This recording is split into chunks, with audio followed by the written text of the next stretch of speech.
talk us through the 4th-and-1 play with James last night? Josh said post-game that maybe there was some miscommunication or getting the call in late. Just what happened there from your vantage point?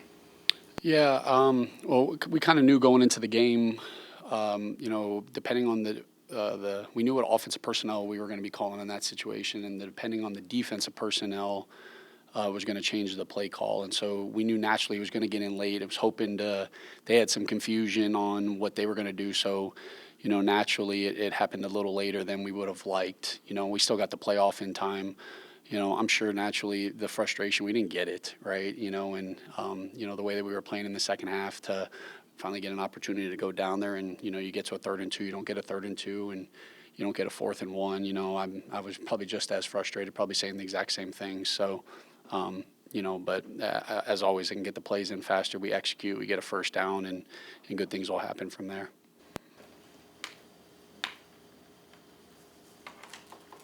Joe, Sean talked about the in-game adjustment. Well, let me back up. He mentioned that Josh took too many hits. Yeah. And he was quite clear about that after the game. I'm assuming that you agree with that assessment. Those hits started early in the game. Mm-hmm. Maybe you don't want to delve into strategy in terms of what in-game adjustments you made to limit those, but why do you think whatever it was that you were doing or tried to attempt to change to limit those didn't work? Yeah, no, I mean, I think naturally you come in after and some of the adjustments that you did make or you thought you made, there were a multitude of things of changing protections, doing jams, trying to get some ball out throws, but didn't do a good enough job. He was taking too many hits, and some of those hits are naturally he'll be the first to admit some of those hits are on him, but some of them they have a dynamic pass rush, and we allowed it to be allowed them to pass rush, and so just our communication all being on the same page with that.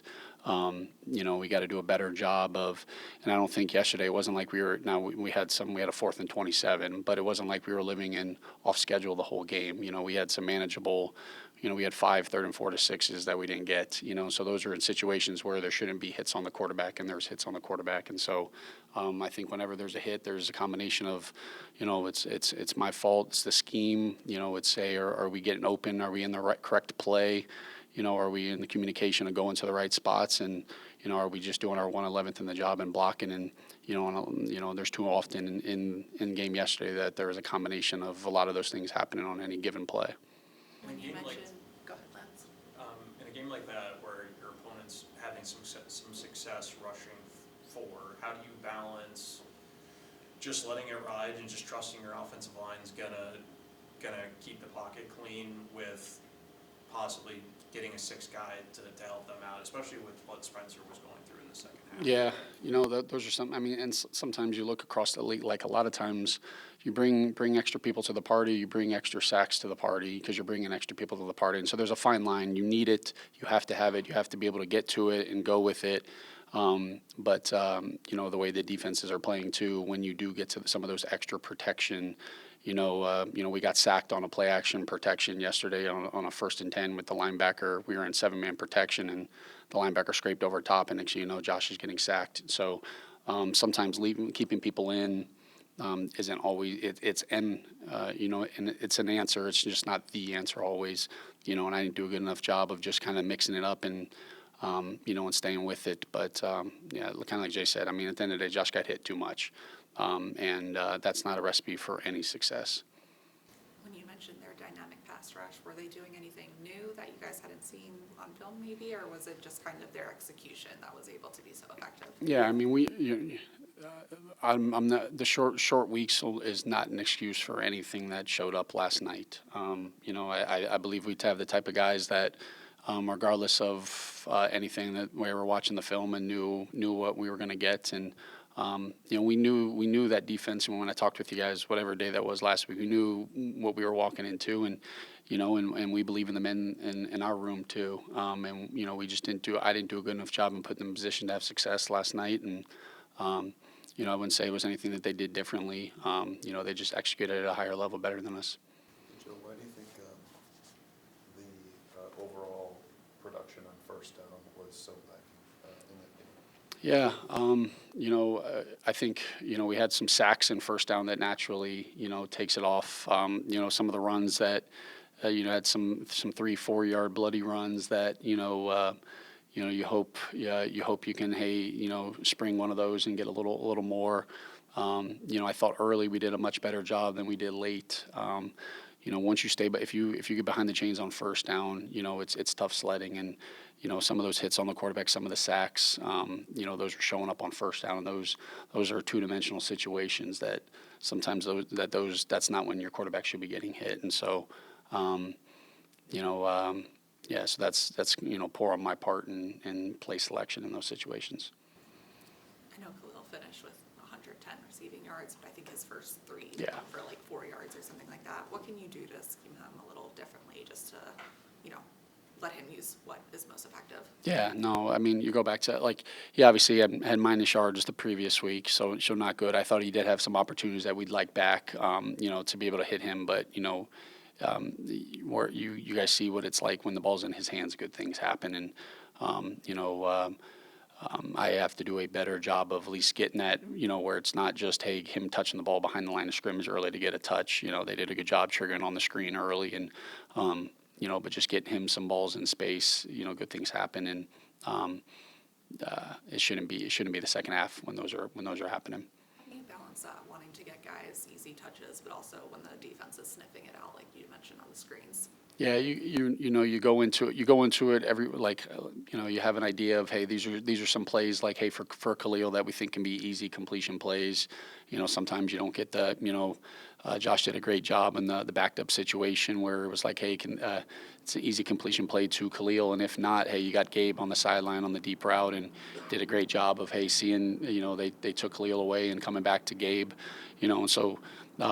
You have some balls that you're trying to get, easy completion plays, but trust in Josh that if it's not there, he's not going to force it and whatnot. Khalil should get more targets than he had up until that point when he's getting a 4th and forever and, a 3rd and forever. Definitely got to do a better job there.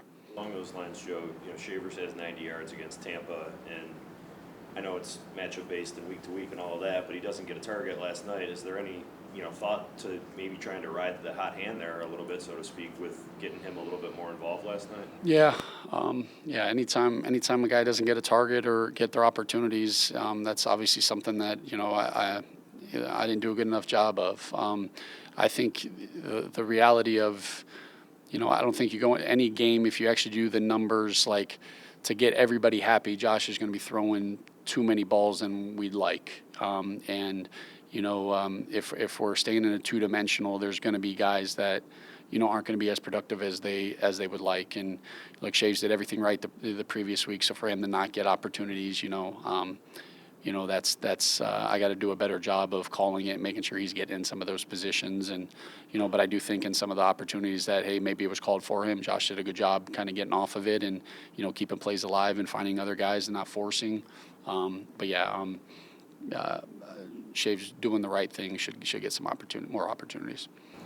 Coach McDermott said he thought the team wanted it at the end of the game, just looking at the locker room and seeing how tired everybody was. Yeah. In that final drive, what did you see out of the effort of the offense, just keeping that drive alive as long as possible for 13 plays? Yeah, I mean, look, we have a resilient group.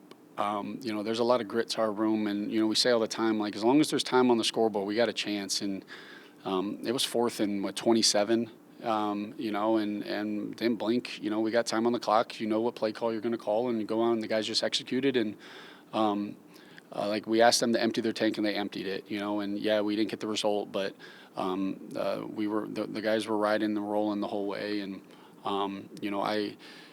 We've turned the ball over the last few weeks, and that's obviously not a recipe for success. But when you look at the games that we've lost, we've had opportunities, despite how badly or how poorly we might have played on offense in those games. We've had opportunities in the end, and in the NFL, that's all you can really ask for is those opportunities, and we didn't capitalize on it.